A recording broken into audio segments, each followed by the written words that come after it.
Olá, seja bem-vindo ao nosso canal. Meu nome é Juliano Miranda e hoje trago para vocês um conteúdo a respeito do dano moral e a sua diferença com o mero aborrecimento.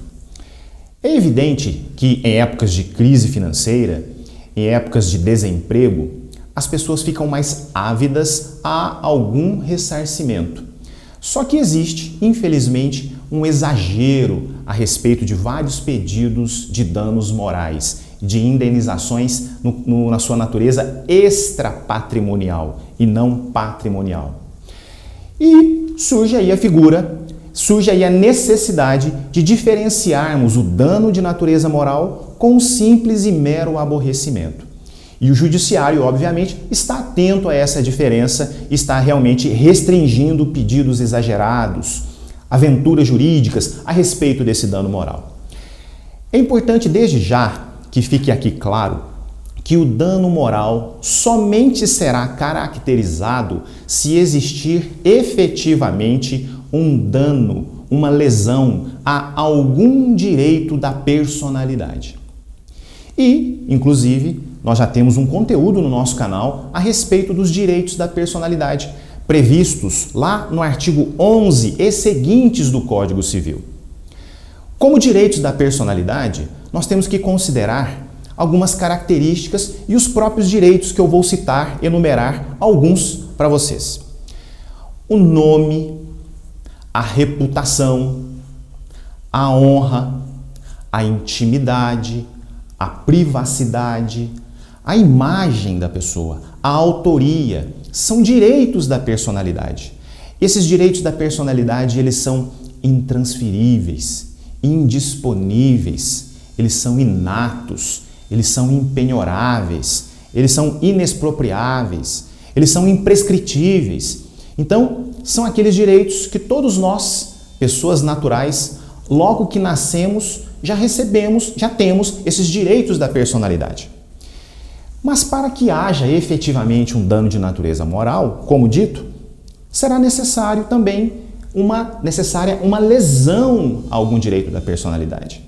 Se não existir uma lesão ao direito da personalidade, não há que se falar em dano de natureza moral. Então, passemos aqui a alguns exemplos. Aquele exemplo clássico, bastante comentado, inclusive, nas doutrinas, em vários exemplos utilizados. Daquela senhora que, ao tentar adentrar a uma agência bancária, na porta giratória, tem que retirar todos os seus objetos metálicos da bolsa. As chaves de casa, as chaves do veículo, a sombrinha, o celular, as moedas, todos os objetos metálicos da sua bolsa. E apesar das várias tentativas, a porta trava e o segurança, o guarda da agência, impede a entrada daquela senhora no banco.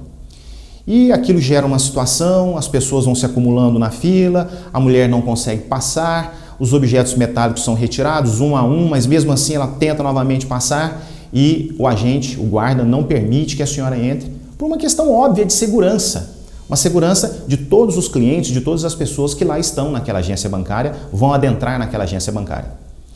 Nesse caso, a senhora ajuizou uma ação pedindo ressarcimento, pedindo danos morais, indenização por danos morais, melhor dizendo, porque ela se sentiu constrangida, humilhada, uma situação, no seu entendimento, uma situação vexatória. E aí eu faço a seguinte pergunta: qual foi a lesão aos direitos da personalidade dessa senhora? Essa senhora teve a sua honra, a sua intimidade, a sua privacidade, a sua imagem, o seu nome, a sua sociabilidade afetadas? Obviamente que não. Não houve aí uma lesão a direito da personalidade. No máximo, um mero aborrecimento. E o mero aborrecimento não é indenizável. O mero aborrecimento não é indenizável. O que se indeniza efetivamente é o dano moral quando há lesão a direito da personalidade. Então é importante que seja feita essa diferença a respeito da caracterização de um dano moral e da caracterização de um mero aborrecimento. Vamos a um outro exemplo.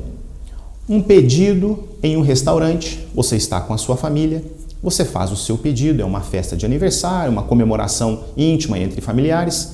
O pedido é feito ao garçom e efetivamente 10 minutos, 20 minutos, meia hora, 40 minutos, se o pedido não é entregue, ao verificar com o garçom o que ocorreu, não foi entregue a comanda à cozinha, o seu pedido sequer foi iniciado. A pergunta é, gerou ali uma insatisfação, os familiares querem se retirar do restaurante, houve uma pequena discussão, um mal-estar? A pergunta é, há nesse caso um dano de natureza moral? Evidente que não, isso é um mero aborrecimento. Não houve aí lesão a direito da personalidade. Ninguém teve a sua honra, intimidade, reputação, nome, imagem lesionados. Não há que se falar em dano de natureza moral, logo não há que se falar em indenização, nesse exemplo citado. Então, é importante que se faça essa diferenciação. Agora, se há, por exemplo, uma cobrança vexatória, o credor, mesmo tendo o seu direito de recebimento do crédito, cobra de maneira vexatória o devedor, perante terceiros, perante o público, humilha, usa nomes inclusive pejorativos em relação ao devedor, em que pese o credor ter direito de cobrar o seu crédito, ele tem esse direito, inclusive é um exercício regular do seu direito, se eventualmente fez essa cobrança de natureza vexatória, expondo o devedor, aí há que se considerar a possibilidade de um dano de natureza moral, porque a imagem, a reputação, a honra do devedor eventualmente foi maculada. Aí há uma caracterização do dano moral. Então, que fique clara essa diferenciação desde já. E normalmente as pessoas perguntam, os alunos perguntam em sala de aula, mas professor, e a respeito dessa quantificação do dano moral? Isso é muito subjetivo. Não existe um tabelamento de dano moral, em que pese existir aí uma tendência e uma ideia para se tabelar em danos de pequena monta, média ou uma indenização mais expressiva, né? Danos mais graves, pequeno, médio e grande. Né? Um tabelamento, uma tendência, uma ideia de se tabelar esse dano moral. Mas, a princípio, nós temos que considerar aqui que o dano moral ele é subjetivo. O que eventualmente afeta A, não afeta a pessoa B. Mas no momento de se quantificar esse dano moral, algumas questões são levadas em consideração pelo juiz, pelo julgador. Como, por exemplo, a idade. A idade da pessoa que causou o dano moral e da vítima desse dano moral. Tomemos aqui alguns exemplos. Uma pessoa de 90 anos, um senhor ou uma senhora, que causa um dano moral numa pessoa jovem. É um contexto. E o inverso, um jovem que causa um dano moral num senhor ou numa senhora de 90 anos. É outro contexto. Ou duas pessoas de idade avançada, 90 anos ou 90 anos, o autor do fato e a vítima, também de 90 anos. É outro contexto. Então, o fator idade é apreciado pelo juiz. O fator sexo. Homem causando um dano moral numa mulher. É um cenário a se apreciar. Ou o inverso também. A questão da hierarquia. O chefe causando um dano moral no seu subordinado. Ou o subordinado causando um dano moral no seu superior hierárquico, no seu chefe. É também uma análise diferenciada. A condição econômica. Uma pessoa abastada, de muitos recursos, causando um dano moral numa pessoa modesta. Ou o inverso, um humilde trabalhador causando um dano moral numa pessoa abastada, de muitos recursos. A condição de saúde. Uma pessoa debilitada, hospitalizada, causando um dano moral numa pessoa jovem, vigorosa, saudável. E o inverso. Também há que ser analisado uma pessoa esclarecida, de boa escolaridade, de boa formação, causando um dano moral numa pessoa humilde, de baixa escolaridade, talvez até iletrada. E o inverso, uma pessoa iletrada causando um dano moral numa pessoa de boa formação intelectual e assim em diante.